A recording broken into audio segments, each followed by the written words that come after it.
Hi friends, welcome to my YouTube channel Star Shiksha. और मैं आप लोगों के सामने एक बार फिर से हाजिर होकर आपके सामने एसएससी जीडी का जीके एंड जीएस का 4th नंबर का प्रैक्टिस सेट लेकर आ गया हूं। आई होप आपकी तैयारी अच्छी चल रही होंगी और अच्छी चलनी भी चाहिए। अब यहाँ से आगे हमारे पास में बहुत ही कम टाइम रह चुका है और एसएससी जीडी का जो एग्ज़ाम है वो बहुत ही जल्दी कंडक्ट कराने वाली है हमारी गवर्नमेंट। उसके बाद में हम अब यहाँ से आगे जितना ज़्यादा हो सके उतना हम प्रैक्टिस सेटों को निकालेंगे और हमारी पढ़ाई को सुचारू रूप से अच्छी तरीके से जांचेंगे। सो फाइनली आप लोगों के सामने अब मैं दोबारा से आ चुका हूँ और आपके सामने ये रहा पहला क्वेश्चन। तो क्वेश्चन नंबर फर्स्ट हम देख लेते हैं। स्वतंत्र भारत में निम्नलिखित में से कौन सी महिला किसी राज्य की पहली राज्यपाल थी? स्वतंत्र भारत में निम्नलिखित में से कौन सी महिला है जो कि किसी राज्य की पहली राज्यपाल थी, यानी कि हमारे भारत में जो सबसे पहले राज्यपाल बनी थी वो महिला कौन थी? तो ऑप्शन नंबर ए में दिया गया है श्रीमती सरोजनी नायडू, बी में दिया गया है श्रीमती सुचिता कृपलानी, सी में दिया गया है श्रीमती इंदिरा गांधी और डी में दिया गया है श्रीमती विजय लक्ष्मी पंडित। तो मैं आप लोगों को बता दूं, जो ऑप्शन नंबर ए में है श्रीमती सरोजनी नायडू, जिनको भारत कोकिला के नाम से भी जाना जाता है, ये आज़ादी के बाद हमारे देश में पहली राज्यपाल थी। ये कहाँ की राज्यपाल थी? तो इनको सबसे पहले उत्तर प्रदेश का राज्यपाल बनाया गया था। इसके अलावा यह भारतीय राष्ट्रीय कांग्रेस की प्रथम महिला अध्यक्ष भी थी। इन्होंने कांग्रेस अधिवेशन जो हुआ था 1925 में, उसमें राष्ट्रीय कांग्रेस की अध्यक्षता की थी। आप लोगों को बता दूं, कभी कभी क्या होता है एग्ज़ाम में, ये दो दो क्वेश्चन आते हैं। एक होता है हमारे स्वतंत्र भारत की पहली भारतीय महिला अध्यक्ष, और एक होता है कि स्वतंत्र भारत की पहली महिला अध्यक्ष राष्ट्रीय कांग्रेस की। तो इसमें स्टूडेंट क्या होता है, दिक्कत में आ जाता है। पहला इसमें ऑप्शन होता है, सबसे पहले ए ऑप्शन में दिया होता है श्रीमती सरोजनी नायडू, और ऑप्शन नंबर सी में दे देते हैं जैसे कि श्रीमती एनी बेसेंट। जो एनी बेसेंट थी वो भारत की पहली महिला अध्यक्ष थी, न कि भारतीय महिला अध्यक्ष, जबकि जो श्रीमती सरोजनी नायडू जो हैं वो भारतीय पहली महिला अध्यक्ष थी राष्ट्रीय कांग्रेस की। आई होप आपको ये समझ में आ चुका होगा। ऑप्शन नंबर बी में दिया गया है श्रीमती सुचिता कृपलानी, जो कि हमारे भारत की पहली मुख्यमंत्री रह चुकी हैं। और क्वेश्चन नंबर नेक्स्ट देखते हैं। भारत के नियंत्रक और महालेखा परीक्षक की रिपोर्ट की समीक्षा करने वाली संसदीय समिति कौन सी है?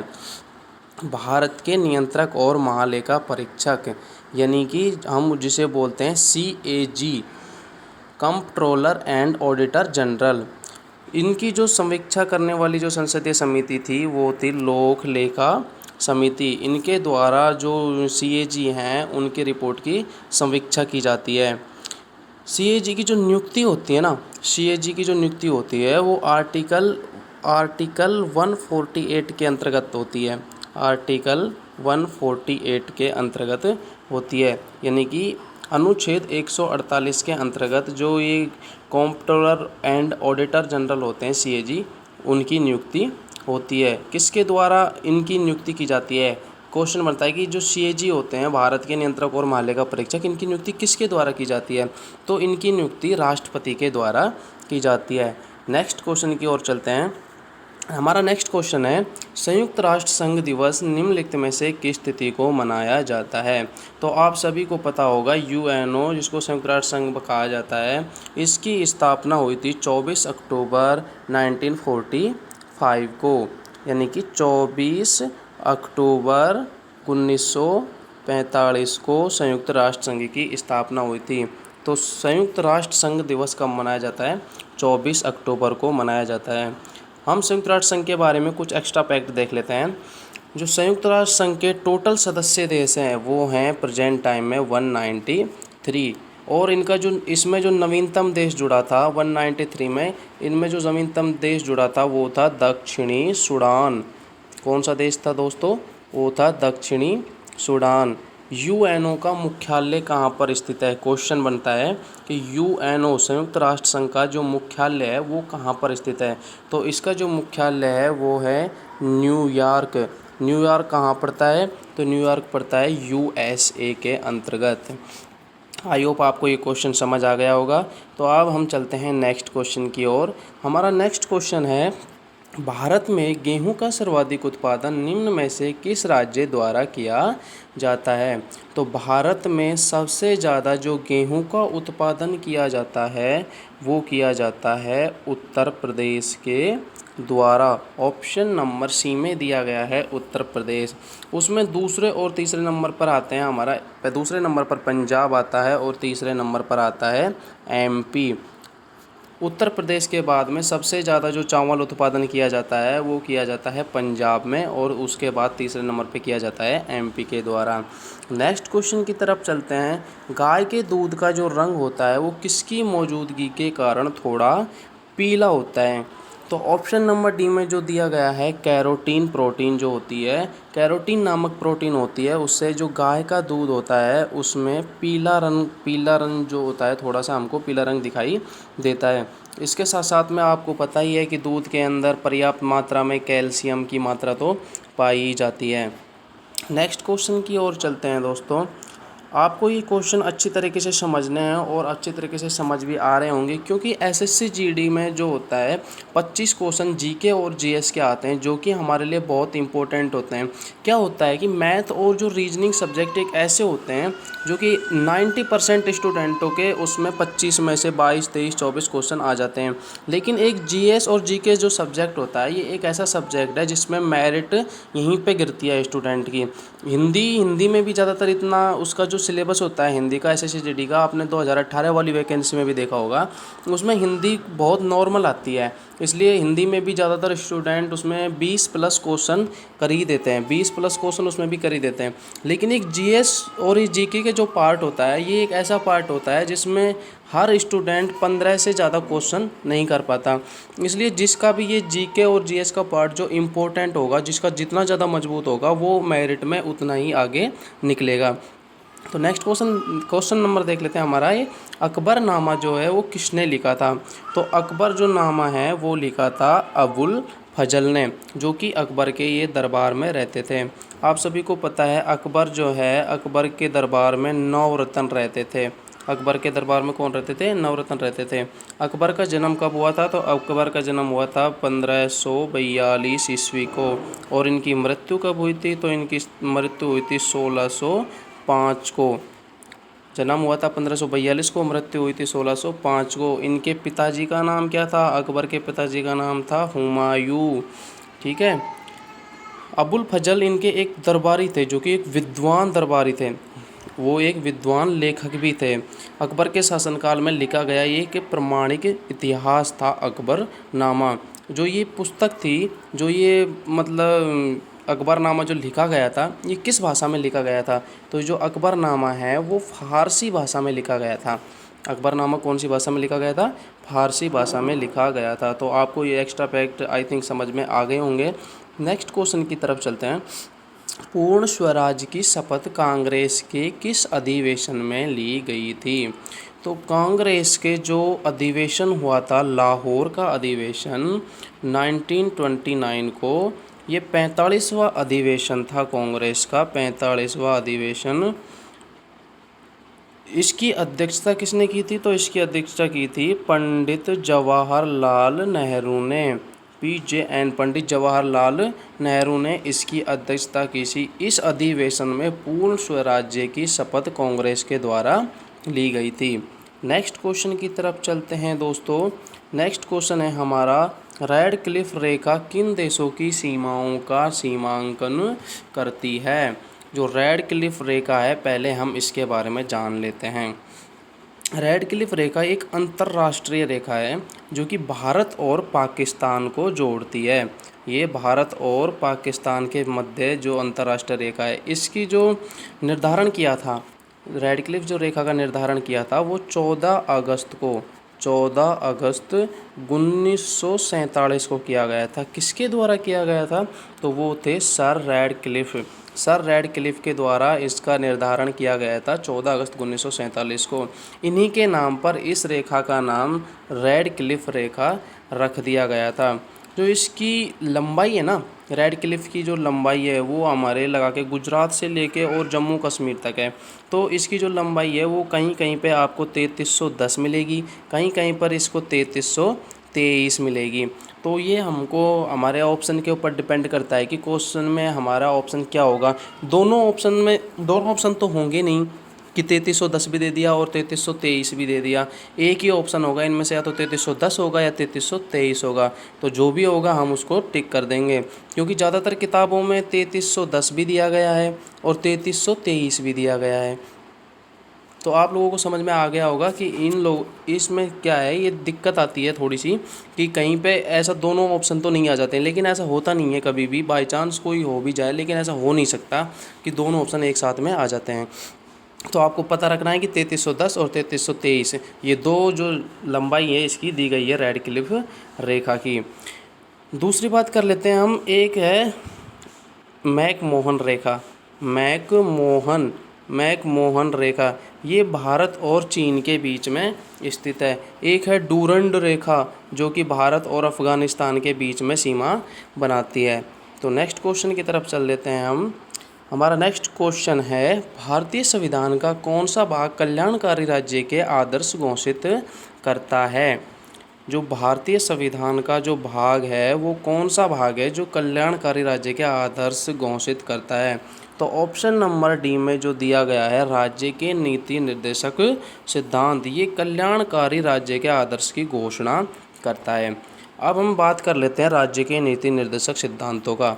जो हमारा संविधान है, हमारे संविधान में जो नीति निर्देशक जो तत्व सिद्धांत हैं, ये कौन से संविधान से लिए गए थे, किस देश के संविधान से लिए गए थे।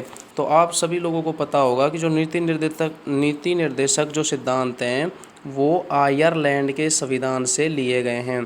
कहाँ से लिए गए हैं? आयरिश संविधान, यानी कि आयरलैंड देश के संविधान से लिए गए हैं। ये किस भाग में वर्णित हैं?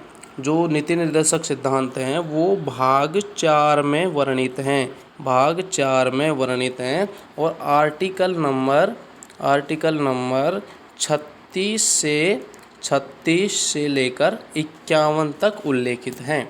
आर्टिकल कौन सा हो जाएगा? 36 से लेकर 51 तक उल्लेखित हैं। आयरलैंड से ये लिए गए हैं और भाग 4 में ये वर्णित हैं। तो ऑप्शन नंबर कौन सा सही हो जाएगा? डी सही हो जाएगा। राज्य के जो नीति निर्देशक सिद्धांत होते हैं वो भारतीय संविधान में कल्याणकारी राज्य को आदर्श घोषित करता है। तो नेक्स्ट क्वेश्चन की तरफ चलते हैं। नेक्स्ट क्वेश्चन होगा हमारा, नरोरा परमाणु शक्ति केंद्र किस राज्य में अवस्थित है। मैं आप लोगों को बता देता हूँ, जो नरोरा परमाणु शक्ति केंद्र है वो है उत्तर प्रदेश में। उत्तर प्रदेश में नरोरा शक्ति केंद्र जो है, परमाणु शक्ति केंद्र है, ये नाभिकीय संयंत्र की इसमें 2 इकाइयाँ स्थापित हैं। इसमें 2 इकाइयाँ स्थापित हैं। इसकी परमाणु केंद्र जो है इसमें नाभिकीय संयंत्र में 2 इकाइयाँ हैं। 2 इकाइयाँ कितनी हैं? इसमें 2 इकाइयाँ हैं। कितने मेगावाट की हैं, यानी कि इनकी जो क्षमता है वो कितने मेगावाट की है। तो प्रत्येक इकाई की जो क्षमता है वो है 220 मेगावाट प्रति इकाई।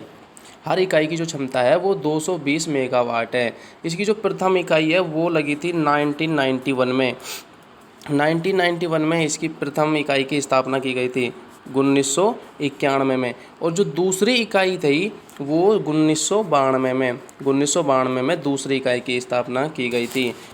उसके बाद में ये का जो कार्यक्रम था इसका वो आरंभ कर दिया गया था। तो नेक्स्ट क्वेश्चन की तरफ चलते हैं। और हाँ, इसमें थोड़ा सा और एक्स्ट्रा फैक्ट बता देता हूँ मैं आपको कि जो महाराष्ट्र है, महाराष्ट्र में कौन सा परमाणु केंद्र खोला गया है। तो वो है तारापुर महाराष्ट्र में। तमिलनाडु में हो जाएगा कलपक्कम और राजस्थान में हो जाएगा रावतभाटा। नेक्स्ट क्वेश्चन की ओर आगे चलते हैं हम। नेक्स्ट क्वेश्चन है, देश का पहला खादी मॉल किस राज्य में स्थापित किया जाएगा। ऑप्शन नंबर ए का जो उत्तर है इस क्वेश्चन का जो उत्तर है वो हो जाएगा झारखंड। क्या होता है, झारखंड के जो मुख्यमंत्री थे उनका नाम था रघुवर दास ने 2 जुलाई 2018 2018 को राज्य में देश के पहली खादी मॉल को स्थापित करने की इनके द्वारा घोषणा की गई थी। जो ये खादी मॉल है, ये जो कहाँ पर है, यानी कि ये जो खादी मॉल है वो है कहाँ पर, तो ये हैवी इंजीनियरिंग निगम है और रांची के परिसर में स्थापित इसको किया गया है। जो इंजीनियरिंग निगम है रांची, उसके परिसर में इसको स्थापित किया गया है। इसको किस बोर्ड के द्वारा विकसित किया जाएगा, तो जो खादी बोर्ड होता है, खादी बोर्ड के द्वारा इसको विकसित किया जाएगा। नेक्स्ट क्वेश्चन की तरफ चल लेते हैं हम। कौन सा खनिज एल्युमिनियम का अयस्क है? एल्युमिनियम का अयस्क, जो कि आपको अच्छे तरीके से पता है, एल्युमिनियम का अयस्क होता है बॉक्साइट। भारत जो होता है ना, भारत में बॉक्साइट पर आत्मनिर्भर है, यानी कि जो एल्युमिनियम होता है, एल्युमिनियम भारत में अधिक पाया जाता है। बॉक्साइट का जो सर्वाधिक उत्पादन जो किया जाता है वो सबसे ज़्यादा किया जाता है ओडिशा के द्वारा। किसके द्वारा किया जाता है? ओडिशा के द्वारा बॉक्साइट का सर्वाधिक उत्पादन किया जाता है। कितने परसेंट किया जाता है? 42%। 42% जो बॉक्साइट का उत्पादन है वो करता है ओडिशा। इस क्रम में जो इसके बाद में जो करते हैं वो एक हो जाएगा गुजरात। कौन हो जाएगा? गुजरात। उसके बाद में झारखंड इत्यादि, इन राज्यों के द्वारा बॉक्साइट का उत्पादन सर्वाधिक किया जाता है। लेकिन सबसे अधिक जो किया जाता है वो किया जाता है ओडिशा के द्वारा। कितना किया जाता है? 42% किया जाता है। तो नेक्स्ट क्वेश्चन की तरफ देखते हैं। निम्नलिखित में से किसको भारतीय शिक्षा का मैग्ना कार्टा माना जाता है? दोस्तों ये क्वेश्चन वेरी इंपॉर्टेंट क्वेश्चन है। जीके का जो क्वेश्चन है वो हमारी एसएससी जीडी के लिए बहुत ही इम्पोर्टेंट क्वेश्चन है। निम्नलिखित में से किसको भारतीय शिक्षा का मैग्ना कार्टा कहा जाता है?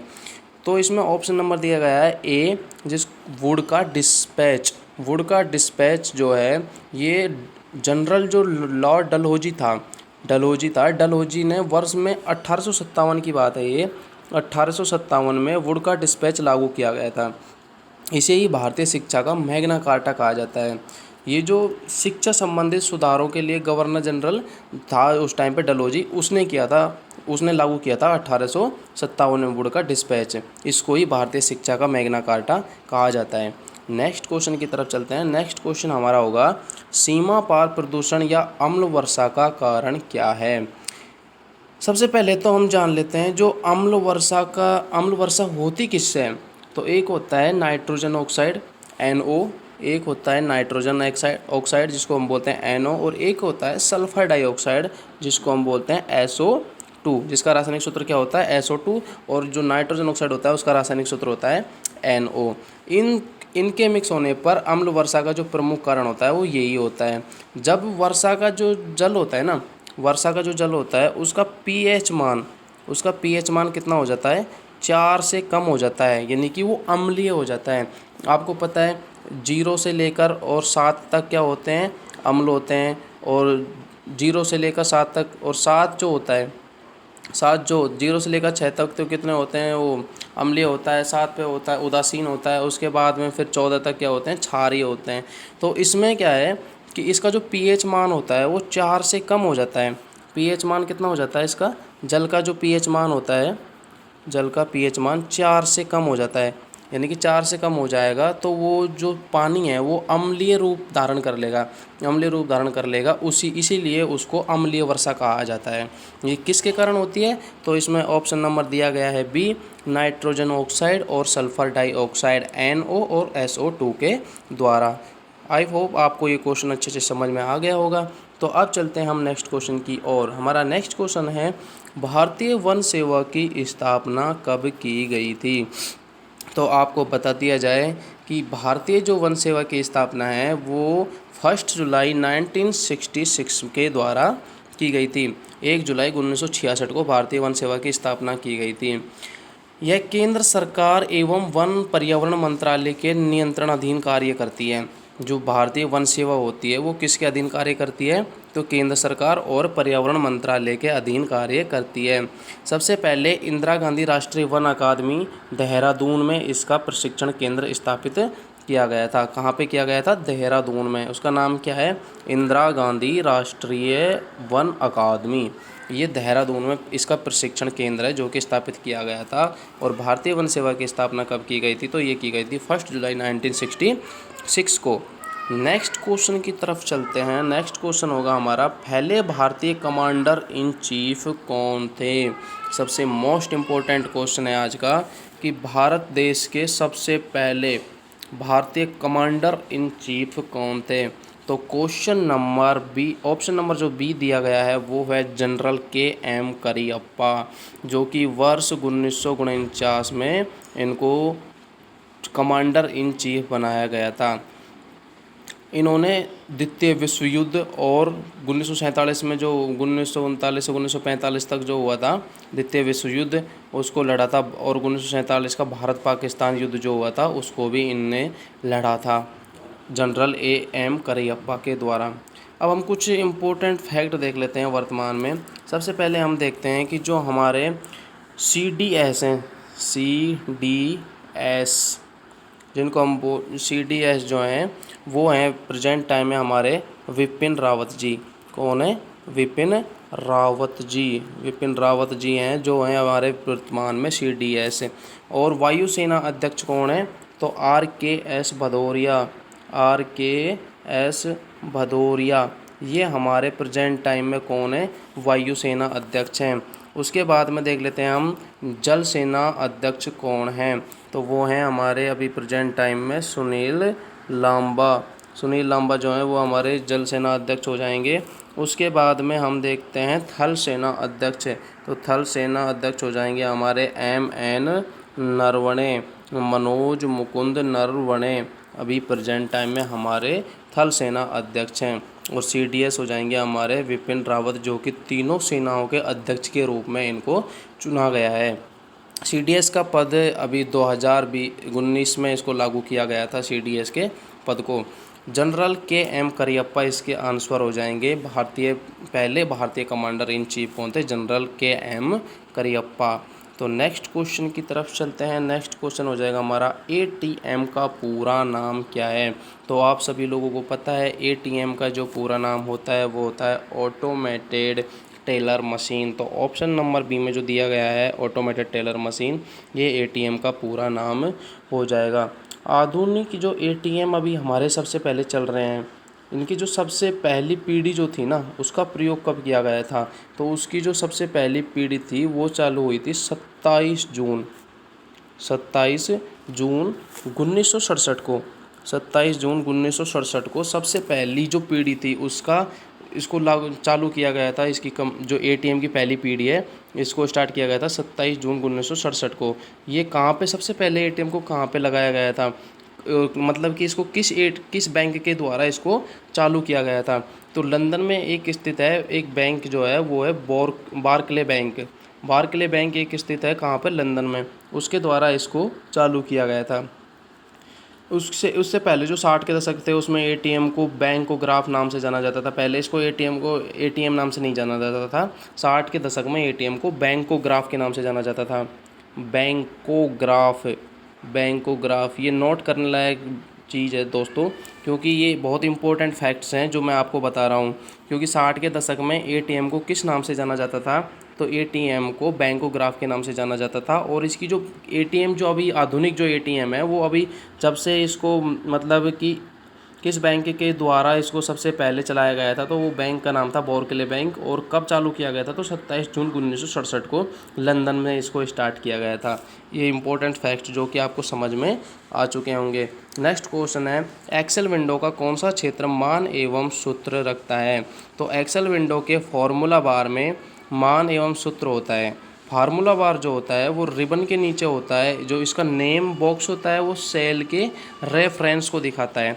जो इसका नेम बॉक्स होता है ना वो हमको हमारे रेफरेंस के बारे में बताता है। तो इसका ऑप्शन नंबर सी सही हो जाएगा, फॉर्मूला बार। फॉर्मूला बार में मान एवं जो सूत्र होता है उसको ये रखता है।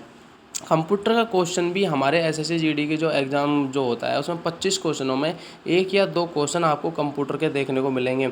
आपको पता है आज मैं आपके लिए चौथा प्रैक्टिस सेट लेके आया हूँ। आपने हर प्रैक्टिस सेट में देखा होगा कि हर क्वेश्चन में एक ना एक आपको प्रैक्टिस सेट में ज़रूर कंप्यूटर का क्वेश्चन मिल रहा है। और उसमें 2-3 साइंस के क्वेश्चन भी अवश्य मिलते हैं। तो इसमें साइंस और कंप्यूटर का भी महत्वपूर्ण वो रहेगा। और GK GS के अंदर आपको अच्छी तरीके से पता है कि कंप्यूटर के बारे में हमको थोड़ी बहुत नॉलेज रखनी इम्पोर्टेंट है। नेक्स्ट क्वेश्चन देख लेते हैं। बंगाल का जो पहला गवर्नर जनरल था वो कौन था? बंगाल का पहला गवर्नर जनरल जो था वो था वॉरेन हेस्टिंग्स। आप सभी लोग जानते हैं बंगाल का पहला गवर्नर जनरल कौन था? वॉरेन हेस्टिंग्स था। 1774 से लेकर 1785 तक इनका कार्यकाल रहा था। 1774 से लेकर 1785 तक इनका कार्यकाल रहा था। सबसे पहले मैं आपको बताता हूँ, रेगुलेटिंग एक्ट आया था। एक एक्ट आया था, उसका नाम था regulating act. Regulating regulating act आया था। ये कब आया था रेगुलेटिंग एक्ट? ये आया था 1773 में।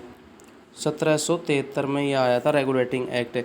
इसके अनुसार जो बंगाल का गवर्नर था उसको अंग्रेजी क्षेत्र का गवर्नर जनरल कहा जाता था। अंग्रेजी क्षेत्र का गवर्नर जनरल कहा जाता था रेगुलेटिंग एक्ट 1773 के तहत। तो आपको पता चल गया होगा, इस क्वेश्चन का आंसर हो जाएगा option number B, Warren Hastings, जो कि बंगाल के पहले गवर्नर जनरल थे। नेक्स्ट क्वेश्चन की ओर चलते हैं। नेक्स्ट क्वेश्चन है हमारा, शब्द हस्तक्षेप अर्थव्यवस्था। शब्द हस्तक्षेप अर्थव्यवस्था के किस रूप के साथ संबंधित है? शब्द हस्तक्षेप अर्थव्यवस्था के पूंजीवाद अर्थव्यवस्था से संबंधित है। जो हस्तक्षेप अर्थव्यवस्था है ये किस रूप के साथ में संबंधित है? तो ये पूंजीवाद अर्थव्यवस्था से संबंधित है। ऑप्शन नंबर ए में दिया गया है पूंजीवादी अर्थव्यवस्था। इसी से ये हस्तक्षेप अर्थव्यवस्था है वो संबंधित है।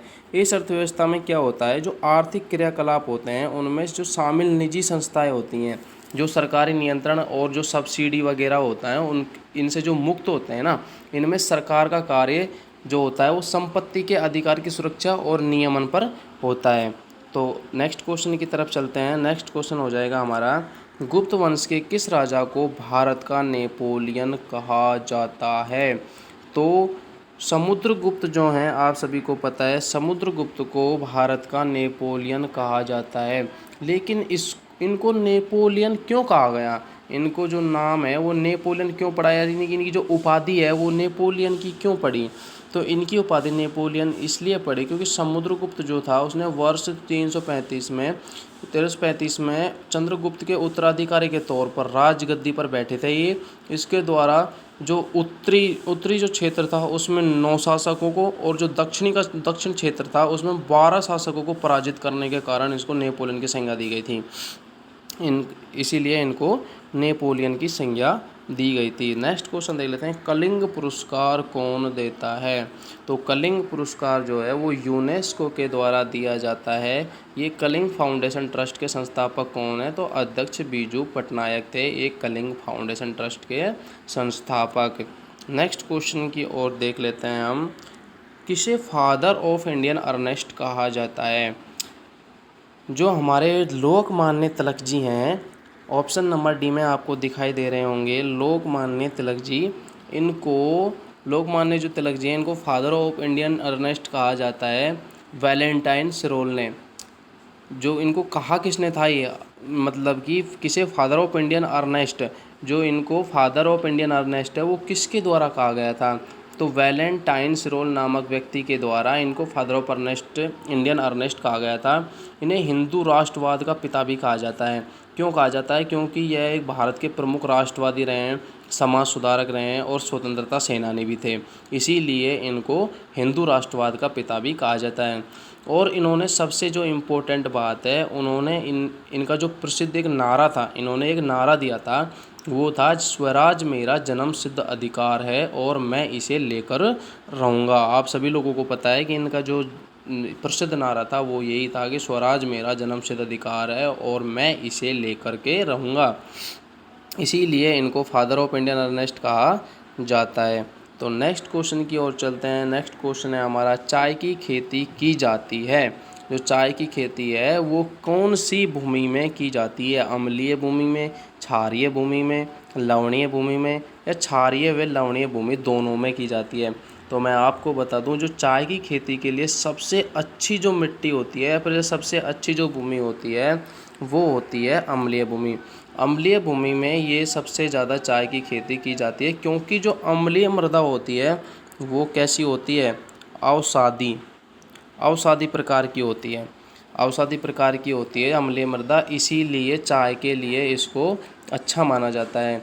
इसका जो विस्तार होता है वो प्रमुख रूप से पहाड़ी क्षेत्रों में देखा जा सकता है। इस पर जो ऐसी मृदा होती है इसको देखा जाता है पहाड़ी क्षेत्रों में, जो वहाँ पे जिसका मृदा ऐसी जो मृदा होती है उसका जो निर्माण होता है ना, ये उच्च तापमान के साथ में भारी वर्षा और लीचिंग से होता है। जहाँ पे पहाड़ी क्षेत्र जैसे होते हैं, इधर को बंगाल हो गया, इधर को कर्नाटक हो गया, तमिलनाडु हो गया, असम हो गया, इधर के जो ये राज्य हैं इनमें पहाड़ी क्षेत्र ज़्यादा है। और पहाड़ी क्षेत्रों में यहाँ पे उच्च जो तापमान होता है ना, उस तापमान के बाद में अधिक वर्षा होती है, इसीलिए जो ये मिट्टी होती है वो ज़्यादा अम्लीय हो जाती है। और इसीलिए वहाँ पे जो खेती होती है चाय की वो बहुत ज़्यादा अधिक मात्रा में होती है। नेक्स्ट क्वेश्चन की तरफ चलते हैं हम। हमारा नेक्स्ट क्वेश्चन हो जाएगा, यूरेनियम का सबसे बड़ा भंडार पाया जाता है। ये भी सबसे मोस्ट इम्पोर्टेंट क्वेश्चन है कि सबसे ज़्यादा विश्व में यूरेनियम का भंडार कहाँ पाया जाता है। तो आप लोगों को पता होगा ऑस्ट्रेलिया जो है, ऑस्ट्रेलिया में सबसे अधिक यूरेनियम के भंडार पाए जाते हैं। टोटल विश्व के यानी कि टोटल विश्व का जो 30% यूरेनियम है, टोटल विश्व का 30% जो यूरेनियम भंडार हैं वो ऑस्ट्रेलिया में ही उपलब्ध हैं। यूरेनियम जो भंडार होते हैं उनमें मतलब कि इसके अलावा ऑस्ट्रेलिया जो देश है उसके अलावा और किन किन देशों में यूरेनियम के ज़्यादा अधिक भंडार पाए जाते हैं। तो ऑस्ट्रेलिया के बाद में आता है कनाडा। कनाडा में भी यूरेनियम के अधिक भंडार पाए जाते हैं। उसके बाद में आता है रूस के बाद में आता है कजाकिस्तान में भी यूरेनियम के अधिक भंडार पाए जाते हैं। उसके बाद में दक्षिणी अफ्रीका के देश हो गए, दक्षिण अफ्रीका, नामीबिया, इन देशों में भी यूरेनियम के बहुत अधिक जो है वो यूरेनियम के भंडार बहुत अधिक पाए जाते हैं। सो फाइनली आप लोगों के सामने आज हमारे 25 क्वेश्चन जो हैं वो कम्प्लीटली हो चुके हैं और आप लोगों को ये 25 क्वेश्चन बहुत अच्छी तरीके से समझ भी आए होंगे। अगर आपको हमारा प्रैक्टिस सेट आपके लिए हेल्पफुल लगता है, आपको लगता है कि हमारे लिए एसएससी जीडी में इसमें से कुछ ना कुछ क्वेश्चन आएंगे और आपको लगता है कि क्वेश्चन बहुत अच्छे हैं, तो हमारा जो प्रैक्टिस सेट है इसको आप ज़्यादा से ज़्यादा शेयर करें और ज़्यादा से ज़्यादा सब्सक्राइब करें, जिससे और भी बहन भाइयों को इससे अधिक फ़ायदा हो सके। और हाँ, अभी कुछ दिनों बाद में मैं आप लोगों के सामने हिंदी का प्रैक्टिस सेट भी लेके आऊँगा। हिंदी के भी हमारे एसएससी जीडी में 25 इंपॉर्टेंट क्वेश्चन आते हैं जो कि हमारे मेरिट में बहुत ज़्यादा अच्छा रोल अदा करते हैं। वो हिंदी और रीजनिंग एक ऐसा सब्जेक्ट होता है जो कि हमारे जो मेरिट होती है 100 नंबर का जो पेपर होता है उसमें जो ये दोनों सब्जेक्ट होते हैं, एक होता है रीजनिंग और एक होता है हिंदी। ये 25-25 क्वेश्चन के होते हैं। रीजनिंग और हिंदी ये 25-25 के नंबर के होते हैं। इन 25-25 नंबर में से मैं ज़्यादा नहीं जानता, लेकिन 22, 90% जो स्टूडेंट होते हैं वो लेकर आते हैं। इसीलिए मैं आप लोगों के सामने हिंदी का प्रैक्टिस सेट भी अब कुछ ही दिनों में स्टार्ट करने वाला हूं। तो आप बहुत ज़्यादा हमारी जो प्रैक्टिस सेट है उसको बहुत ज़्यादा प्यार दीजिए, बहुत ज़्यादा इसको शेयर कीजिए और सब्सक्राइबर कीजिए। So thank you very much, all the best, अच्छे से रहिए, आपका दिन शुभ हो।